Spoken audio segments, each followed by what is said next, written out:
허환구의 라디오 오늘. 여러분 안녕하십니까, 허환구입니다. 딸 KT 부정 채용 의혹으로 재판에 넘겨진 자유한국당 김성태 의원에게 무죄가 선고됐습니다. 오늘 법원은 뇌물수수 혐의 김성태 의원과 뇌물 공여 혐의 이석채 전 KT 회장 모두 무죄를 선고했습니다. 재판부는 김 의원의 딸이 부정 채용된 사실은 인정하면서도 뇌물죄는 인정할 수 없다고 판단했고요. 이석채 전 회장에 대해서도 김 의원 딸이 파견 계약직으로 근무하던 사실을 몰랐고 그를 정규직으로 채용하라고 지시한 적도 없다고 결론 내렸습니다. 또 이번 사건의 핵심 증인이었죠. 서 전 사장의 증언에도 신빙성이 없다고 판단했습니다. 부정 채용이 된 건 맞지만 뇌물죄는 인정할 수 없다. 언뜻 이해가 가지 않는데요. 검찰이 뇌물죄를 인정할 만한 증거 자료를 명확히 제시하지 못한 점이 결정적이었습니다. 검찰로서는 또 한 번 체면을 구기게 생겼습니다. 1월 17일 금요일 라디오 오늘 광고 듣고 시작합니다. 2020년 새해 메르세데스 벤츠가 전하는 첫 번째 뉴스. 4년 만에 새로운 더 뉴 GLC 출시. 디자인, 퍼포먼스, 안전성까지 더욱 놀라워진 GLC를 만날 수 있다는 기분 좋은 소식. 그 새로움을 지금 가까운 전시장에서 경험하세요. 안녕하세요. 가수 이선입니다. 70년 변함없는 칠성사이다처럼 올해도 청량한 한 해 되시길 바래요. 칠성사이다, 정다운이 맛 칠성사이다, 언제나 칠성사이다. 우리 입맛엔 칠성사이다가 좋아요. 맑은 공기가 집 안으로 들어오니까 청정, 나쁜 공기를 집 밖으로 내보내니까 환기. 공기청정과 환기를 동시에 하니까 청정환기. 이제 창문 닫고 환기하세요. 청정환기 시스템을 나비앤하우스에서 만나보세요. 결혼 준비 잘 돼? 돌잔치 할 건 많지. 크루즈 여행 알아보려고? 웨딩, 축연, 크루즈, 그리고 상조까지. 인생의 좋은 날도 슬픈 날도 좋은 라이프의 토탈 라이프 케어가 함께합니다. 이제 상조 회사를 넘어 토탈 라이프 케어까지. 좋은 라이프. 오래 쓰는 세단기는 뭘까? 오래 쓰는 코팅기는 뭘까? 오래 쓰는 사무기기는 뭘까? 하피어랜드랍니다. 나 좀 전에 동네 산책하다가 어쩌다 마주친 나도 봤어. 나도. 아니 마트에서 어쩌다 마주친 대체 뭘 봤는데? 보험 클리닉. 보험 고민 있으면 편하게 오세요. 1833-6114. 내 보험 바로잡을 땐. 네, 라디오 오늘 금요일 순서 시작합니다. 일부 한 주간의 시사 이슈를 진단해보는 시간, 최진봉의 시사 포커스 잠시 후에 만나보겠고요. 2부 이슈 오늘에서는 최근 봉화구 농민회에서 봉화 군수에 대한 감사 청구서를 감사원에 제출했습니다. 태양광 사업 특혜 의혹 때문인데요. 잠시 후 봉화구 농민회 이병현 회장 연결해서 자세한 얘기 들어보겠습니다. 이어서 어려운 경제 이슈를 알기 쉽게 풀어보는 시간이죠. 경제, 요 정도는 알아야 한다. 박연미의 경제 요정 준비되어 있습니다. 네, 최진봉의 시사 포커스 시작합니다. 오늘도 성공회대 신문방송학과 최진봉 교수와 함께합니다. 교수님 안녕하십니까? 네, 안녕하십니까? 네, 요즘은 뭐 하루하루 다르게 특히 총선 이제 90일도 안 남은 이 상황에서는 시시각각으로 정치권 뉴스가 쏟아지고 있습니다. 이 방송 끝나고 또 어떤 뉴스가 터질지 또 어떤 뉴스가 또 속보가 나올지 모르는 그런 상황인데요. 우선 오늘 그 좀 관심 가는 뉴스 가운데 하나가 오늘 오전에 그 김성태 의원 그 재판 1심 결과가 나왔죠. 그렇습니다. 뇌물수수 혐의에 대해서 무죄가 선고가 됐는데요. 자, 당초에 검찰에서는 징역 4년을 구형을 했었고요. 그렇습니다. 근데 이렇게 완전히 무죄가 나오리라고 예상한 사람이 그렇게 많지는 않은 것 같은데요. 좀 많은 분들이 의아해 하실 것 같은데요. 이거 어떻게 보셨습니까? 뭐 1차적으로 이제 법원의 판단도 뭐라고 돼 있냐면 특혜 특혜를 받은 게 맞다 이렇게 돼 있어요. 아, 특혜 받은 게 맞다. 예. 네, 의원의 딸이 예. 다른 후보자들, 다른 이제 경쟁자들보다 분명히 특혜를 받은 건 분명히 맞다. 이건 분명히 그렇게 기록을 했습니다. 판결문에. 예. 다만 이게 이제 대가성이 인정이 돼야 되거든요. 예를 들면 김성태 의원한테 뇌물로 이제 딸의 취업이 뇌물이라고 지금 검찰은 보고 그걸 기소를 했는데 예. 법원에서는 이 그 뇌물이라고 보진 않은 것 같아요. 그러다 보니까 이제 무죄가 선고가 된 건데 예. 무슨 말이냐면 이 청탁을 과연 김성태 의원이 이석채 회장에게 했느냐. 그 시점 때문에 논란이 됐었거든요. 예. 당시 이제 KT 사장이었던 서유열 사장이 진술을 하고 증언을 했는데 그 내용을 보면 2011년도에 한 일식집에서 두 사람이 만났고 네. 그리고 이제 그 자리에서 김성태 의원이 이석채 회장에게 자기 딸을 잘 좀 봐달라 이런 얘기를 했다는 증언을 했습니다. 진술을. 예. 그런데 이제 김성태 의원 측에서는 뭐라고 주장하냐 2011년에 만난 적이 없고 2009년에 만났다고 주장을 하는 겁니다. 그러면서 본인이 데리고 다니는 수행 비서의 수첩에 예. 그 메모가 있잖아요. 보통 일정을 쭉 기록을 하지 않습니까? 예. 그 일정의 기록에 보면 이석채 장관의 만남이 2009년으로 돼 있다. 그걸 증거로 제시했는데 이제 법원에서는 서유열 사장의 말이 신빙성이 없다고 본 거예요. 그래서 2012년에 만났다고 주장하는 서유열 전 사장의 증언이 진술이 신빙성이 없기 때문에 청탁이 있었다는 증거가 부족하다. 이렇게 결론을 내린 거죠. 그래서 결국 이제 중요한 건 청탁이 있었냐 없었냐 이게 이제 키였는데 거기에 대한 증거가 부족하고 서유열 전 사장의 진술을 신빙성이 떨어지기 때문에 무죄로 선고한다 이렇게 지금 선고를 한 거죠. 예. 그러니까 이번에 법원에서는 특혜는 맞긴 맞다. 그런데 그건 분명히 돼 있었죠. 뇌물을 받았다는 명확한 증거가 부족하다. 이렇게 그렇죠. 봐서 만약에 이게 증거를 조금 더 보강해서 반드시 뭐 검찰에서는 뭐 항소를 할 테니까 보강해서 만약에 뇌물이 인정이 된다면 상당히 또 징역 살이까지도 할 수 있는 그런데 뇌물로 완전히 판명이 안 된다면 또다시 이제 무죄가 나올 수도 있는 상당히 법정 공방이 아주 치열하고 법원에서 뭐라고 얘기를 하냐면 KT가 알아서 했다고 지금 얘기를 하는 거예요. 결국 이 말은.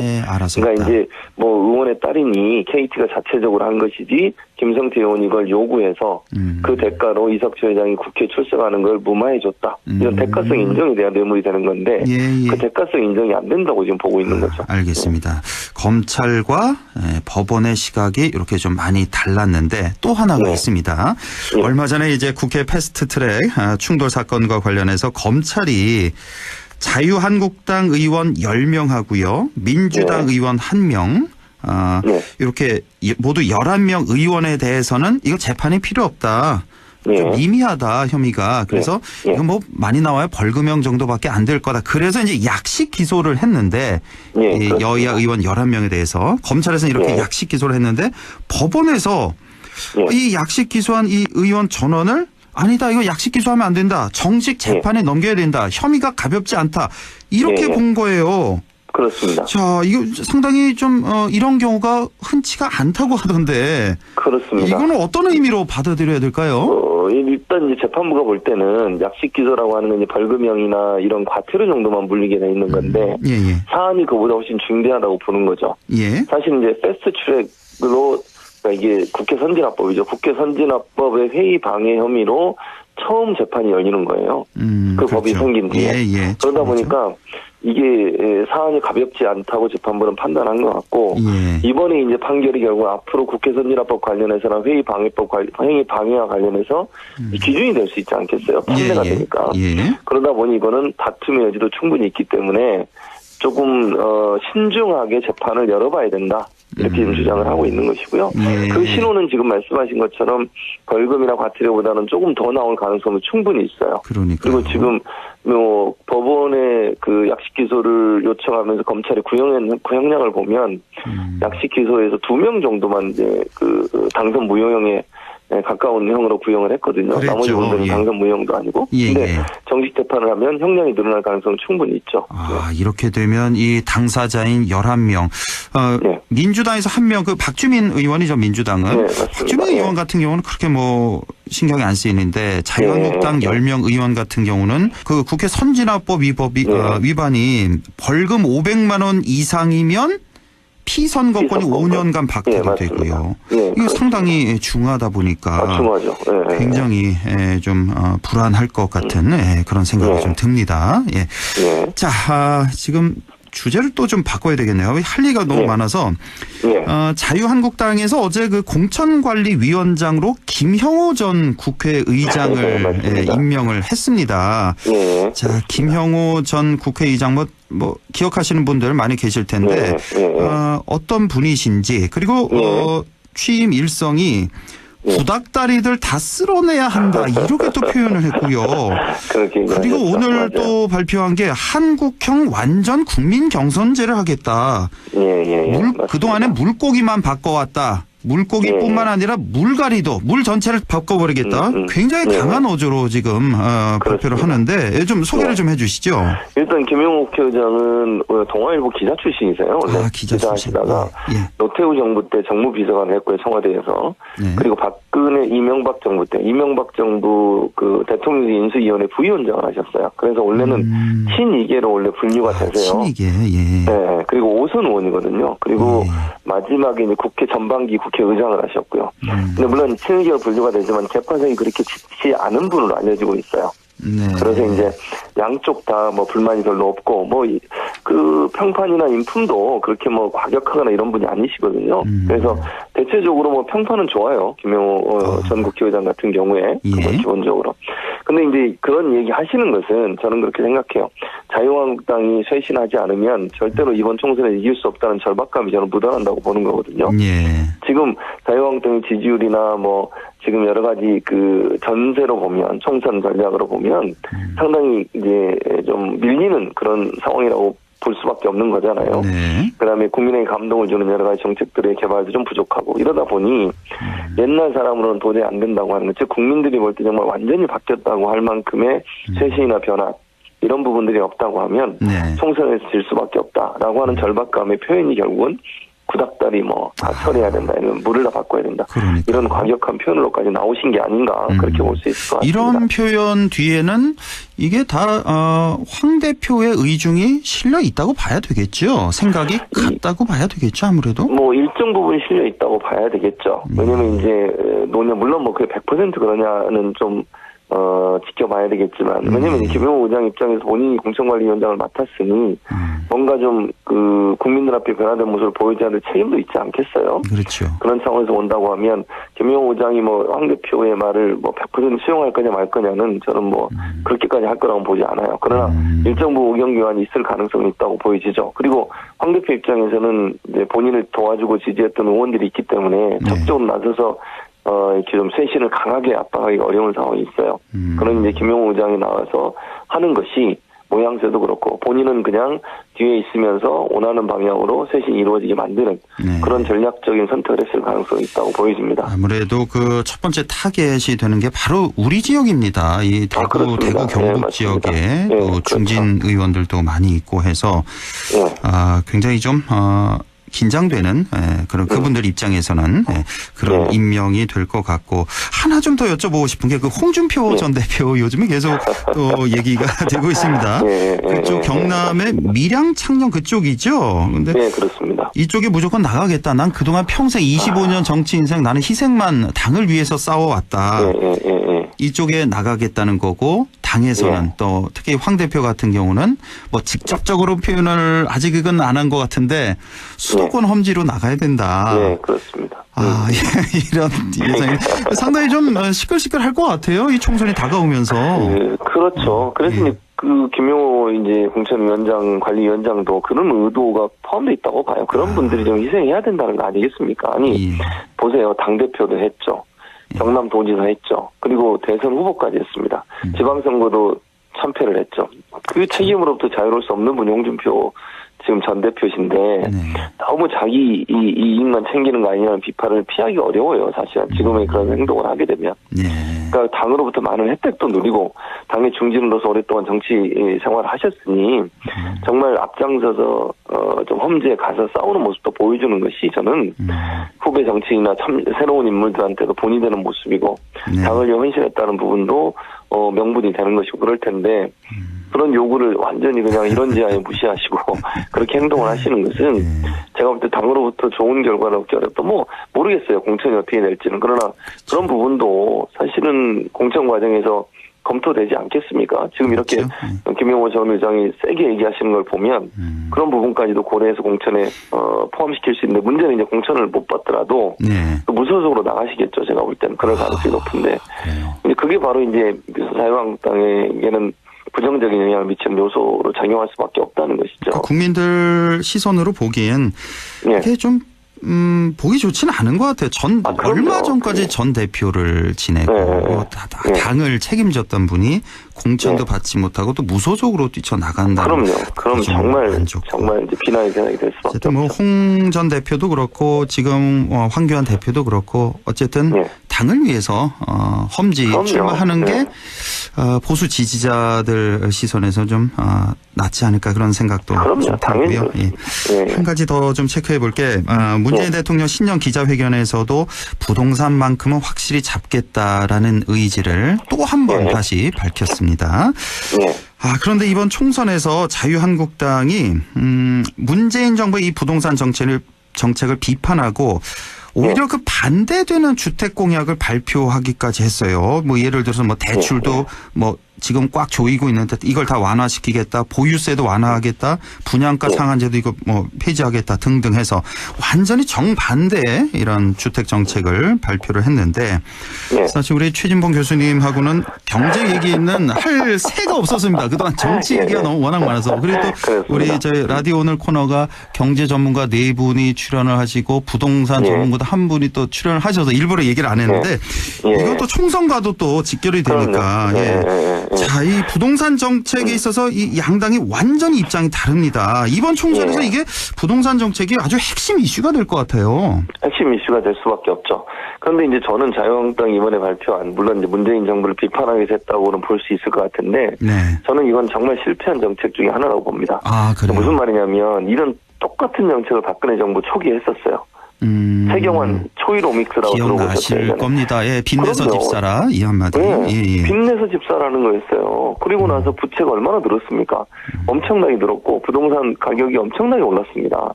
그것 때문에 전세값도 오르고요. 국민들이 얼마나 큰 피해를 당했습니까? 물론 최근에 문재인 정부가 추진하는 여러 가지 이제 부동산 규제 대책 때문에 집값이 어느 정도 안정세로 돌아서고 있고 강남권도 최근에 이제 집값이 0% 인상률이 0%로 잡았어요. 1.5%. 물론 앞으로 더 어떻게 될지는 지켜봐야 됩니다.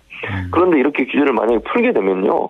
또다시 이제 부동산 투기 또 일어납니다. 지금 뭐 천정부지로 오르고 있는 우리 그 서울 지역 특히 집값을 보면 이거는 정말 뭐랄까요. 다른 어느 도시, 세계 어느 도시에 비해서도 집값이 너무 올라 있는 상태예요. 그렇죠. 그리고 집을 못 구하는 분들은 영원히 평생 동안 돈을 모아도 집을 살 수 없는 구조로 가고 있지 않습니까? 그러니까 수요 중심으로 집값이 형성되는 게 아니라 투기 중심으로 집값이 형성되고 있는 이런 문제점이 발생하고 있는데 규제를 풀고 공급을 확대하고 그래서 2년 만에 사실은 초이노믹스 실패를 인정하고 제대로 바꿨어요. 규제로 다시 돌아섰거든요. 박근혜 정부 때도 2년 지나고 나서.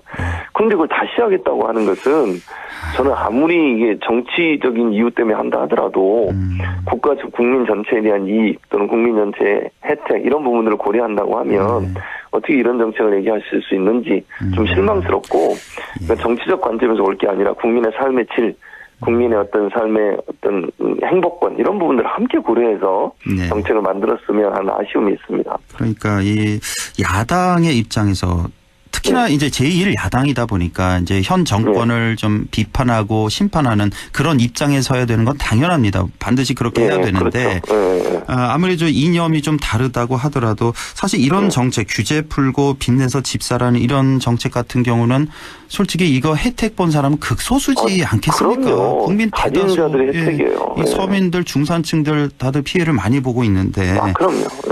이분들을 위한 정책을 내세우는 게 어떨까 좀 아쉬운 마음이 좀 들어서, 안타까운 마음이 들어서. 자, 이제 1분 내로요. 지금 저 해리 해리스 주한 미국 대사 있잖아요. 자꾸 이 언급이 기분 나쁜 언급을 자꾸 해서요. 자꾸 좀 내정 간섭 아니냐 이런 얘기까지 나오고 있네요. 그러니까요. 저도 그렇게 느껴요. 아니 대사라는 사람은 말을 조심을 해야 되거든요. 그러니까요. 본인이 어쨌든 어떤 발언을 하든 개인적 발언이라도 듣는 사람이나 언론 입장에서는 이게 정부의 입장인 것처럼 오해될 수가 있어요. 그렇죠. 그런데 우리 정부가 추진하는 모든 정책에 대해서 감내라 배내라 이런 얘기를 자꾸 하는데 대사가 본인의 직책의 어떤 그런 부분을 까먹고 있는 것 같아요. 마치 무슨 이거 좀 심한 표현 조선 총독부의 총독처럼 행동하려는 태도를 갖고 있지 않나는 의심이 들고 의문이 듭니다. 그 똑같은 발언을 송영길 의원이 인터뷰에서 했었죠. 그렇게 얘기하셨죠. 저는 이 대사가 이런 식으로 하면 안 돼요. 미국과 우리나라의 관계를 잘 복원하고 좋은 관계로 가도록 협력하고 물론 의사가 있으면 의사를 전달할 수 있겠죠. 근데 공개적으로 나와서 우리 정부가 하는 일이나 대통령의 발언에 대해서 직접적으로 발언을 하는 것은 상당히 부적절합니다. 반대로 얘기하세요. 트럼프 대통령이 얘기하는데 우리나라 미국 대사가 거기서 막 반발하고 얘기하고 이런 일이 있습니까? 그런 일은 거의 없습니다. 그 대사의 업무와 대사의 임무를 착각하고 있는 것 같아요. 강대국이라 이거죠, 뭐. 그러니까 얼마나 잘못됐습니까, 그게.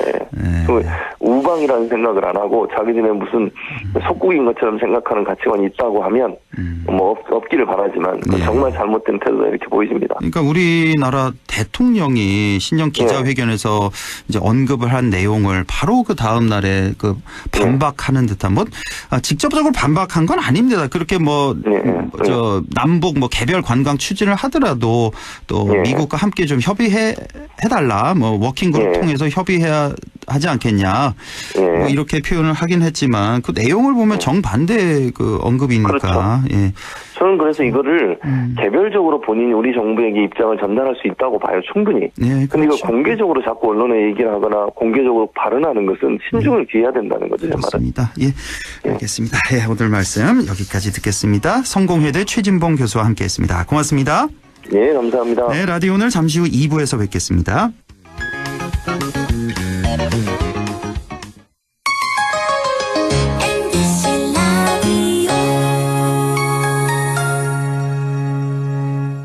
세계 최대의 유통회사가 어디죠? 월마트. 그럼 월마트가 중수도시의 작은 회사로 출발한 것도 아세요? 물론이죠. 여기에 미래를 열어가는 우리 지역의 유통회사가 있습니다. 어디죠? 바로 마음을 전해주는 곳 하나가 홈마트가 고객 곁에 있습니다. 바로 고객님의 손으로 키워주신 곳입니다. 고객의 믿음으로 크는 회사 하나가 홈마트.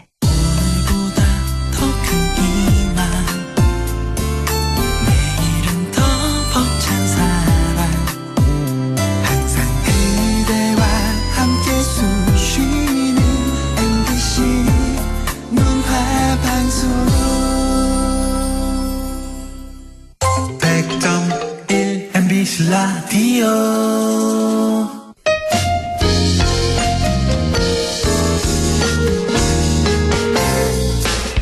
지금 여러분께서는 안동 MBC 시사정보 프로그램 허환구의 라디오 오늘을 듣고 계십니다. 저는 사생결담 강재입니다.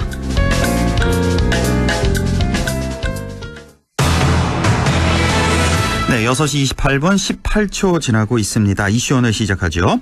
봉화군 농민회가 봉화군수의 태양광 발전단지 사업과 관련한 특혜 비리 의혹의 진실 규명을 위해서 공익감사를 청구했습니다.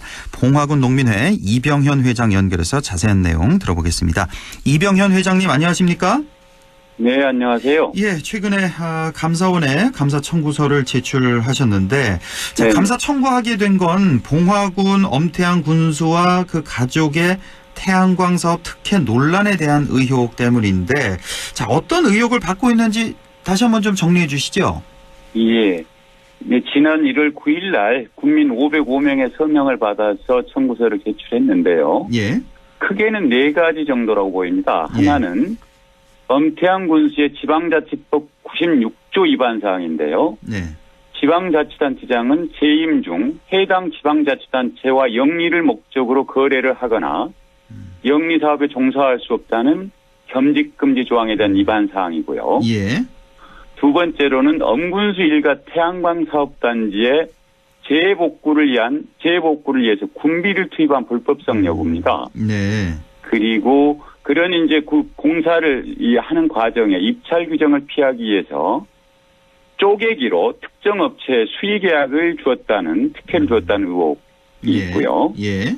그리고 세 번째로는 엄군수 관련 태양광 사업단지 조성과 관련해서 환경영향 평가 등을 피하기 위해서 8개로 쪼개는 방식으로 편법 승인을 받고 다른 일반 신청자에 비해서 빠른 승인에 대한 의혹 문제입니다. 예. 그리고 네 번째로는 엄군수 일가 태양광 사업장을 위한 도로 확포장 등 직권 남용 여부 이렇게 한 4가지 정도로 말씀드리겠습니다. 예.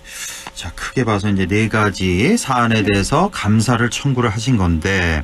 네. 자, 뭐 하나하나 좀 보죠. 네. 그러니까 이 군수 아들 소유의 태양광 사업 부지가 있잖아요. 네. 여기에 이제 군 예산을 들여서 옹벽을 설치했다. 이것도 지적을 해주셨는데. 네. 근데 군에서는 지금 그 추가 산사태를 막기 위한 응급 조치였다 이런 입장이에요. 네. 이거 어떻게 생각하십니까? 어쨌든 산사태를 이렇게 막기 위해서 응급 조치를 했다고 하는데요. 네. 그거를 아무리 그렇다 하더라도 개인 사업을 위해서 이 태양 단지를 조성하다가 난 사고에 대해서 군비를 아무 기준 없이 그렇게 군비를 투입한다는 것 자체가 일단 문제라고 보이고요. 예. 당시에 산사태로 밭둑이 무너져다니는 수많은 군민들의 민원이 있었다고 합니다. 예. 그거에 대해서는 예산이 없다는 핑계로 완전히 무시했었던 게 사실이고요. 예. 그런데도 그런 3만 군민의 피와 땀이 배어있는 군 예산을 개인 근거처럼 생각하는 엄군수의 모렴치가 빚어낸 하나의 이 현실이 아닌가 싶어요. 예. 그 옹벽을 설치했다는 이 문제, 그러니까 군비 투입 기준이 좀 모호하고 네. 다른 곳에도 그 복구 민원도 상당히 많았다. 근데 그건 다 무시하고 이 가족의 태양광 사업 부지에만 옹벽을 설치했다. 그렇죠. 이런 말씀이시고요. 예, 실제로 그렇다 하더라. 아무리 그렇게 급한 일이 있더라도 자기가 군수라고 한다면 내 사업단지에 이 군비를 드리는 거 이전에 국민들의 민원에 먼저 마음을 둬야 되는 게 아닌가 싶습니다. 예, 이렇게 지적을 하고 계시는 거고. 근데 그 복구 공사하는 과정에서 특정 업체에 몰아줬다는 특혜 논란도 있다고요? 네.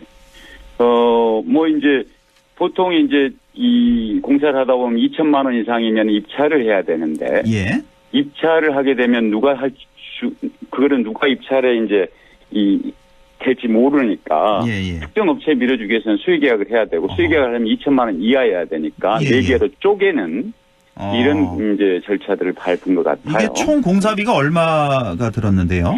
제가 정확한 건 아닌데 제가 듣기로 1억 2천이라고 1억 2천 정도라고 들었습니다. 약 1억 넘는 이런 공사를 쪼개기로 해서 공사 특정 업체에 몰아줬다. 수의 계약으로. 이것도 이제 지적을 하신 거고요. 감사를 통해서 이제 밝혀야 될 부분이고. 자, 그리고 원래 태양광 발전단지가 10,000제곱미터 이상이면, 그러니까 평으로 따지자면 한 3,000평 정도? 그렇죠. 이 정도 이상이 되면 환경 영향 평가도 받아야 되고 또 경상북도의 승인도 받아야 되는데 이것도 역시 편법을 동원해서 이런 규정을 피해 갔다고요. 그렇죠. 그러니까 이제 환경 영향 평가라고 하는 게 이 대규모로 어떤 개발을 할 때 나타날 수 있는 환경에 대해 이제 문제들이 나타날 수 있기 때문에 이제 1만 제곱미터 이상 환경 영향 평가를 받아야 되는데 명호면 관창리 일대 7만 5천 제곱미터 이게 이제 군수 일가 8명의 소유로 돼 있어요. 거기를 이제 환경 영향 평가를 피하고 도의 승인을 피하기 위해서 8개로 쪼갰습니다. 그리고 그 8명의 소유가 거의 엄군수 아들, 딸, 사돈, 이런 이름으로 다 돼 있거든요. 그러니까 전체 7만 5천 제곱미터 정도 되는데 이걸 8명이 쪼개서 그러니까 1인당 10,000제곱미터가 안 되는 거군요. 그렇죠. 그러니까 누가 봐도 빤한 하나의 사업단지인데 그거를 그렇게 8개로 쪼개서 환경영향평가를 피하고 도의 승인 절차나 복잡한 승인 절차를 피하는 이런 편법을 한 거죠. 예, 이런 편법에 대해서도 지적을 해주고 계시고, 자, 그리고 엄태양 군수 취임과 함께 네. 그 주민들이 이익을 공유하는 그런 주민 참여형으로 태양광 발전 사업을 활성화하겠다 이런 뜻을 밝혀왔잖아요. 네. 그런데 이게 지금 태양광 발전 단지가 엄군수와 또 그 가족의 소유다. 이것도 좀 문제다. 이런 지적이시죠? 예. 그러니까 뭐 이제 군수 취임하면서 이제 주민 참여형 태양광 사업을 주요한 공약으로 삼기도 했고 예. 자신의 주요한 정책이라고 이야기를 해왔었어요. 예.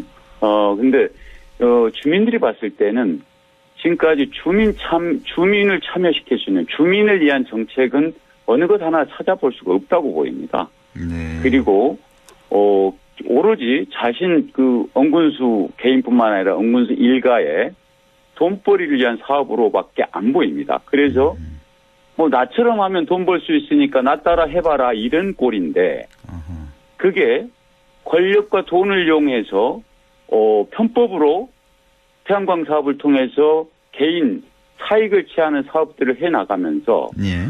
돈 없고 권력 없는 일반 주민에게는 이건 나 잡아봐라라고 약 올리는 꼴밖에 안 됩니다.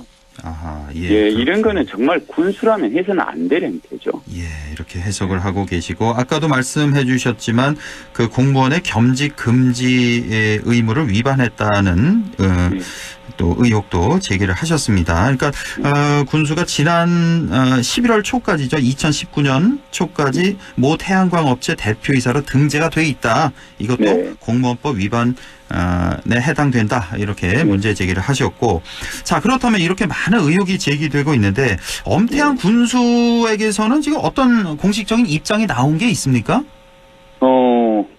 저희가 농민회에서 예. 그걸 한번 요구를 했었습니다. 예. 뭐 언론에다가 나는 뭐 모르고 했다, 뭐 내는 잘못이 없다 이렇게 변명할 게 아니라 국민들 앞에서 정식으로 규명할 거 규명하고 사과할 거 사과하고 그래야 된다라고 정식으로 요구를 했습니다만 예. 아직까지 그런 입장 표명을 한 번도 들어본 적이 없습니다. 아직까지 예, 그래서 모르고 그랬다거나 뭐 이제 내가 다 공사 비용 토해냈으니까 됐다라거나 이런 이 자세로 일관되고 있다고 보이는데요. 예. 뭐 도둑이 잡히고 나서 장물 내놓으면 죄가 없어지나요? 그런 게 아니죠. 예. 자, 이 봉화군에서는 참 이게 큰 이슈인데 사실 이런 문제가 발생하면 군의회에서 문제 제기를 하는 게 우선일 것 같은데 지금 네. 의회 움직임은 어떻습니까? 참 안타까운 일인데요. 물론 군의원 우리가 봉화군 8분이십니다만 한두 분의 소극적 저항 수준이라고 보입니다. 아하. 군의원 8명 중에 한두 명만이 아주 소극적으로 저항을 하고 있다. 예. 그거는 저는 한마디로 유구무원이라고 보입니다.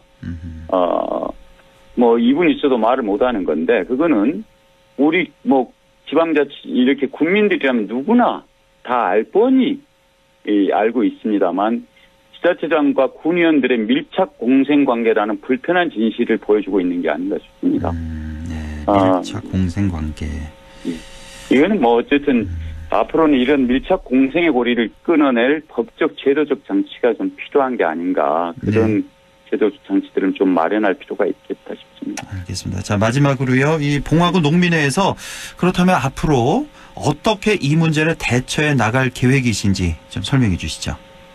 예, 저희 일반인들 수준에서 참 이런 문제들을 어떻게 대처할지 참 난감한 문제들이 항상 있는데요. 우선 경찰 수사가 진행되고 있으니까 경찰 수사와 또 감사원 감사 청구 진행을 지켜보고 그런 그 결과에 따라서 추가로 고발 조치를 하든지 이런 많은 이제 사후 조치들이 있을 거라고 보입니다.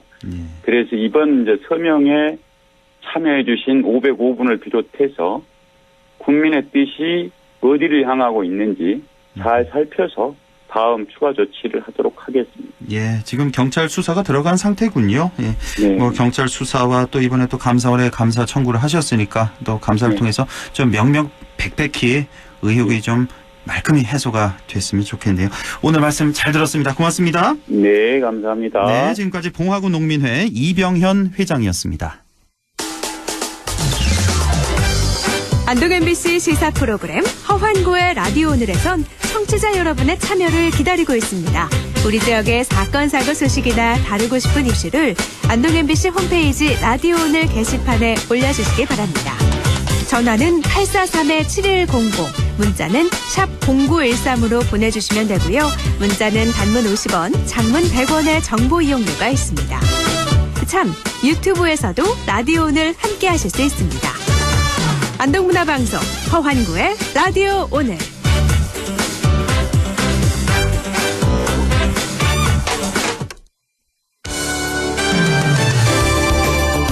네, 경제 요정도는 알아야 한다. 박연미의 경제 요정.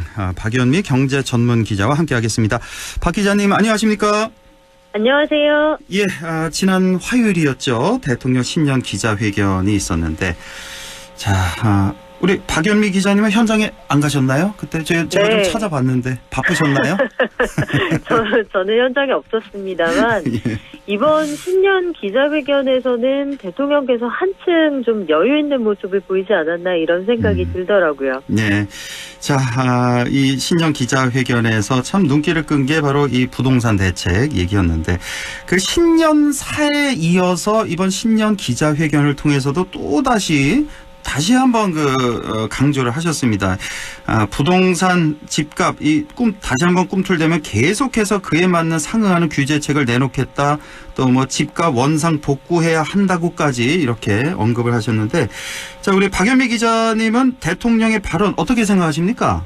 네, 대통령께서 하신 말씀들을 보면 종합해서 말씀을 드리면. 예. 집값이 이상 급등하는 상황은 절대로 좌시하지 않겠다. 현 정부의 입장을 다시 한번 강조한 것으로 보이는데요. 네. 말씀하신 것처럼 지난 14일 기자회견에서도 부동산 정책을 끊임없이 내놓겠다. 여기에서 끊임없이라는 단어를 사용했거든요. 네.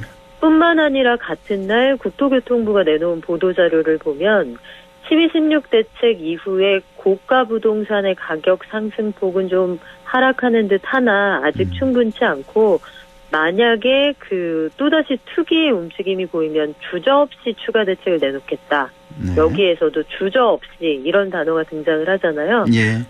보통은 총선 같은 대형 이벤트를 앞두고는 강력한 부동산 정책은 내놓지 않는 게 그간의 전례였는데 표와 좀 직결되니까. 예. 그렇죠. 현 정부의 입장은 명확하다 이렇게 이해하셔도 무방할 것 같습니다. 네.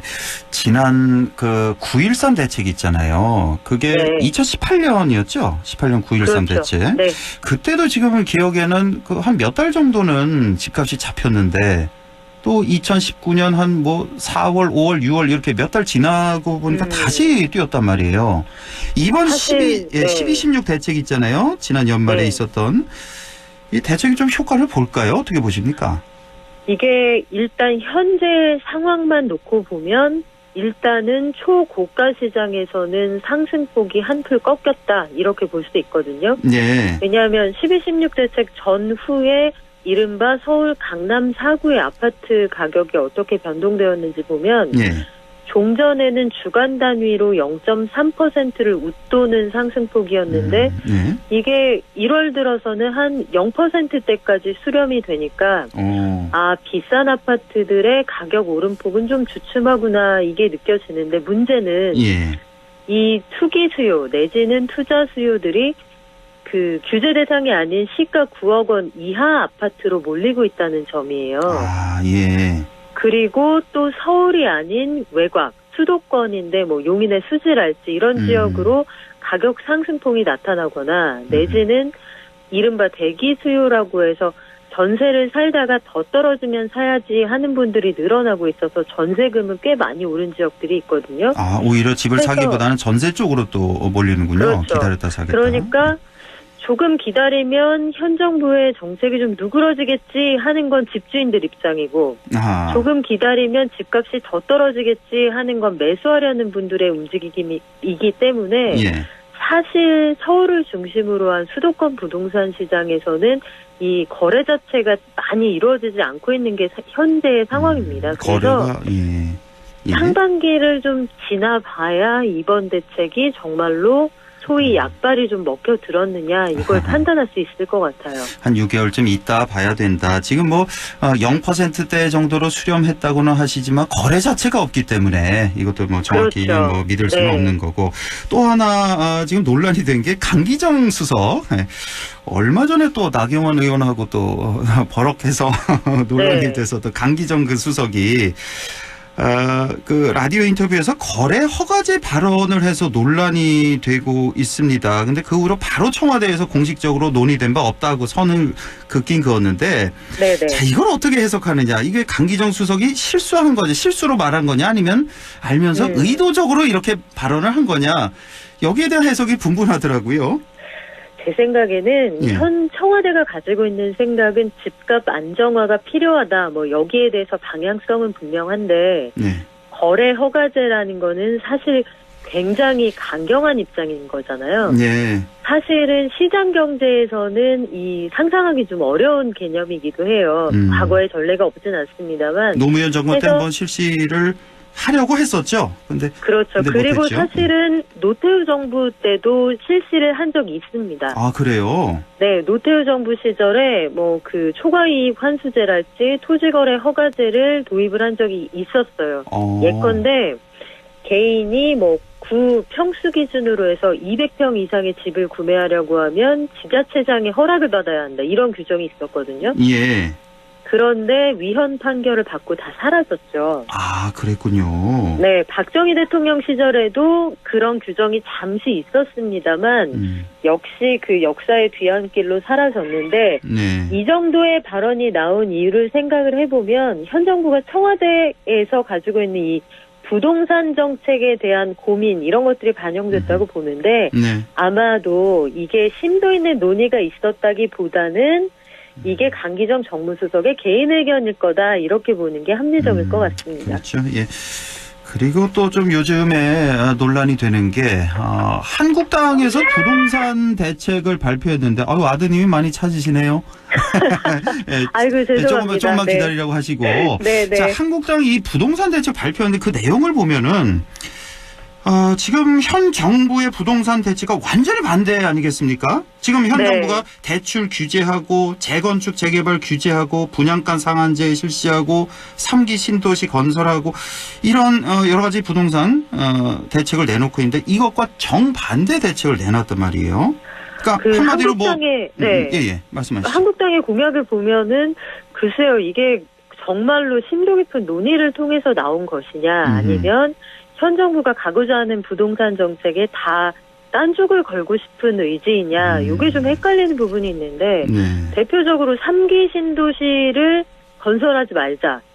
이렇게 하면은 공급이 부족해서 집값이 오른다. 이게 한국당의 그간의 주장이었거든요. 그렇다면 공급을 늘리자는데 왜 반대하는 것인지에 대한 논거가 좀 충분치가 않고요. 이 3기 신도시 건설하지 말자는 얘기는 혹시 이겁니까? 그 3기 신도시 건설 발표 나자마자 그 왜 고양시인가요? 그쪽에서 주민들이 굉장히 반발을 했죠. 집값 떨어진다고. 그쪽에서 그 일산 주민들이 이제 우리가 아직 자리도 못 잡았는데 여전히 우리도 그 분양 당시하고 가격이 비슷한데 3기 신도시가 더 좋은 인프라로 건설이 된다고 하면 일산은 집값이 떨어진다 뭐 이런 주장이 일부 있었습니다. 해서 뭐 철저히 가정의 근거에서 좀 말씀을 드려보자면 정치권에서는 혹여 이것이 일산에서 지금 김현미 국토부 장관하고 유은혜 교육부 장관이 모두 그 불출마를 선언했잖아요. 그렇죠. 그리고 자유한국당에서 김현미 의원이 그쪽으로 김연아 의원이 나가고자 하는 의견이 있기 때문에 그런 것들을 고려한 정치적인 포석이 아니냐 이런 의견을 내시는 분들도 계시더라고요. 김연아 의원을 위한 정책 아니냐. 그리고 김연아 의원이 사실 그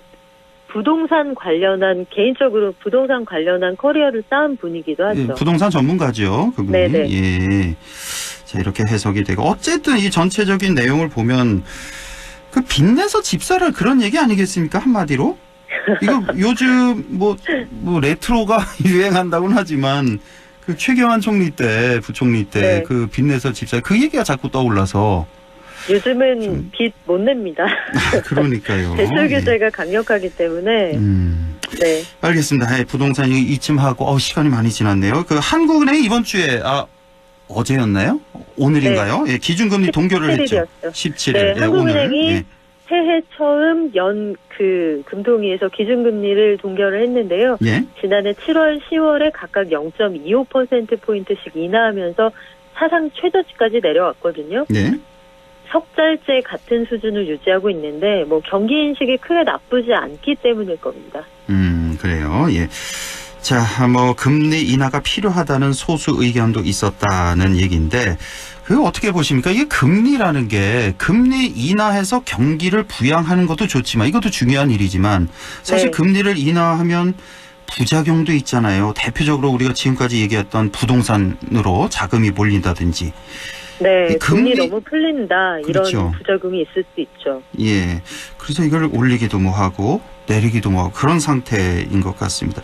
네, 지금은 두 분이 소수 의견을 냈다고 하는데 그렇다면은 향후 금통위에서는 보다 심도 깊게 논의될 가능성은 있다고 봅니다. 그렇군요. 개인적으로 금리 우리 박연미 기자님은 어떻게 생각하십니까? 지금 이 상태에서 동결해야 될지 아니면 한 번 정도는 더 내릴 필요가 있을지 어떻게 보세요?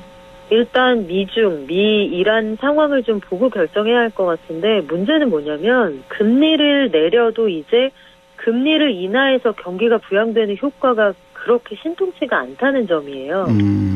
한국은행의 고민도 아마 그 부분에 있을 텐데 그래서 번번이 한국은행이 하는 이야기가 재정정책이 나서야 할 때다 이런 얘기를 하는 거거든요. 그렇죠. 그러니까 금리를 낮춰서 유동성을 푼다고 경기가 살아나는 그 효과를 볼 수 있는 시점이 지나갔으니 정부가 예산을 직접 푸는 게 낫겠다 이런 의견을 내는 건데 사실 사상 최저금리 수준으로 오랜 기간이 유지가 됐기 때문에 여기에서 더 내린다고 효과가 있을 거냐 여기에 대해서 의문을 제시하는 전문가들도 꽤 많습니다. 금리를 내리는 통화정책보다는 정부가 돈을 푸는 그 재정정책에 방점을 두셨네요.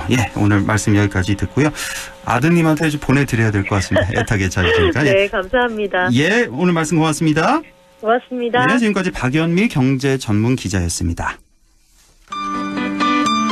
네, 날씨 알아보죠. 김도현 캐스터 전해주세요.